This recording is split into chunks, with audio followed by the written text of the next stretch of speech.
Thank you, Deputy Keogh, and thank you for the invitation to appear before this joint committee. I look forward to the meeting and hope that we can have a full and frank discussion and answer all your questions as fully as possible.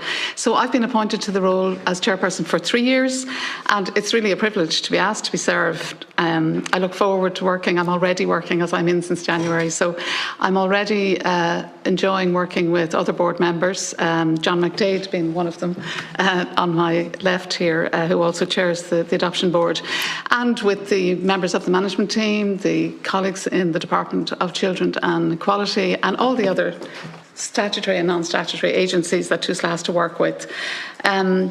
So my priorities for the next 3 years are really to see the agency through the 3rd year of the corporate plan, which was developed in 2024 and runs to the end of 2026. So of course they're my priorities, to support them to do that. I'm just going to briefly touch on each of those. One is enhancing foster care and supports. So for children whose families are challenged by adversity, it has long been the agency's policy to place as many as possible with foster carers who can provide alternative care or additional care to the child's own family. So as many as possible are being placed there, and they need to be supported. Currently, 85% of the children in state care are with foster carers, and that's 5,078 children and young people. The second priority is early support and intervention. So this includes targeted and universal parenting and family supports, and the therapeutic services, and of course the expansion of the Family Resource Centre programme. So as you'll know, early support is critical to prevent problems emerging, to maybe prevent problems becoming exacerbated that could otherwise be resolved. And it's not just to parents and families in the community. Support is also being provided to foster carers who are at times needing support, and to residential units and staff there. And where children are coming out of state care and being reunited with their families, they also need support. So that's the second priority.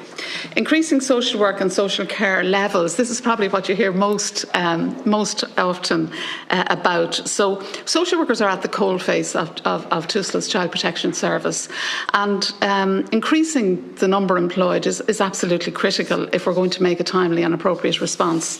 So last year we had 106,444 referrals. Now this is on top of children in existing caseloads, increasing the social work number by 40 whole-time equivalents. So we have 1,728 social workers, but it's a constant challenge to recruit and retain social work staff. And we need to continue to do that. The agency did launch its first social work apprenticeship scheme 2 years ago. So in the face of the difficulties of this challenge, and there not being enough there, Tusla initiated this, and there are 48 social workers graduating now in June on the 19th. Social care workers, again, critical to the delivery of residential and special care services, early support services. And the agency currently has nearly 1,400. So, again, we need to be increasing the levels there. The third area is alternative care. There are over 600 children in alternative care in residential units as opposed to foster carers. And it's within alternative care that we are particularly challenged to meet the needs of very distressed and troubled children who need special care. And I think that's probably the best known challenge facing the agency. Separated children seeking international protection is the next priority, and this includes children coming from Ukraine, and during 25, over 1,200 children were accommodated, so a very immediate and quick response has had to be made.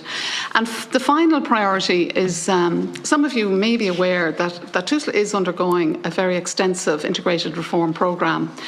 So following a lot of consultation and planning, this went live in January. I think a lot of nervousness to ensure that this goes well. So behind the scenes, this is a complex I might put the rest into the record as read, and we'll move along, and you'll have time to come back. Thank you for watching. Please like and share.